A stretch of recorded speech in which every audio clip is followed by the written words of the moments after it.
Maaf Ustadz, saya ingin bertanya, apa hukumnya jika mantan suami saya tidak memberikan nafkah kepada anaknya selama 2 tahun?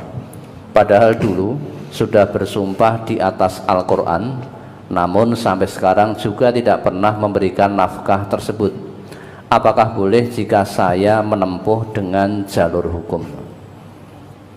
Kalau betul yang dikatakan, seorang mantan suami tidak mau menafkahi anaknya yang belum dewasa, suami ini dosa, zalim, karena anak yang belum dewasa tadi masih menjadi tanggungan suami.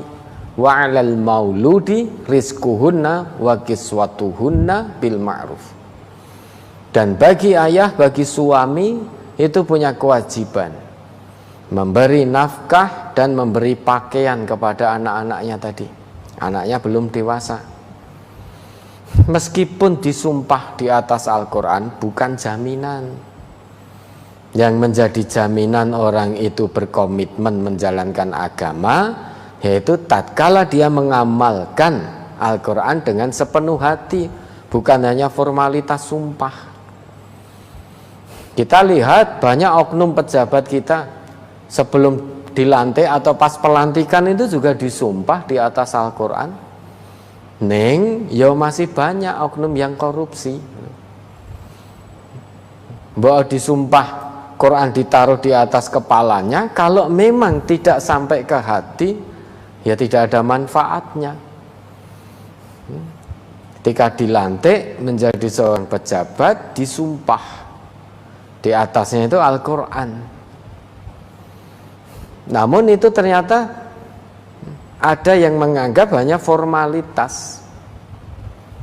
Formalitas, engko nek ra gelem dilantik disumpah di atas Quran, ras itu dadi pejabat. Maka karena prosesi pelantikan seperti itu mau.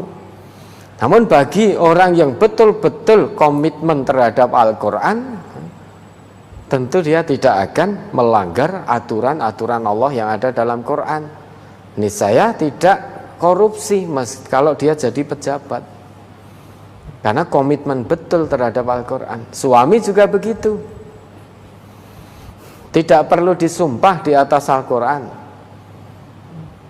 Kalau ternyata suami itu punya komitmen terhadap agamanya, paham terhadap Quran, paham terhadap tuntunan Rasul, dan punya komitmen mengamalkannya, tidak perlu disumpah Quran, tidak perlu ditaruh di atasnya. Pasti dia akan mengamalkan. Itu yang menjadi jaminan orang itu mengamalkan agama dengan baik. Mbok disumpah 100 kali toh di atas kepalanya Quran, nek hatinya kosong, tidak paham Al-Quran, ya tidak mengamalkan Quran, maka terbukti ya, mantan suami, anak-anak belum dewasa, sebetulnya itu masih kewajiban suami, namun suami enggan dan acuh tak acuh terhadap pemberian nafkah kepada anak-anaknya. Tidak ada mantan anak, itu masih kewajiban. Kalau memang sudah diberi nasihat, tetap tidak mau bergudul suaminya atau mungkin malah marah-marah, padahal anak itu belum dewasa, masih jadi tanggungan suami. Kalau ibu mau menempuh jalur hukum, silahkan, boleh. Silahkan tempuh jalur hukum. Ya, ada lagi. Seseorang telah mewakafkan sebidang tanah sawah untuk sabilillah. Hasil sawahnya untuk keperluan pribadi imam masjid. Apakah sudah sesuai dengan tuntunan? Bila belum sesuai, mohon tausiahnya, Ustaz. Yang demikian pun insya Allah juga boleh, tidak salah, boleh. Ada lagi?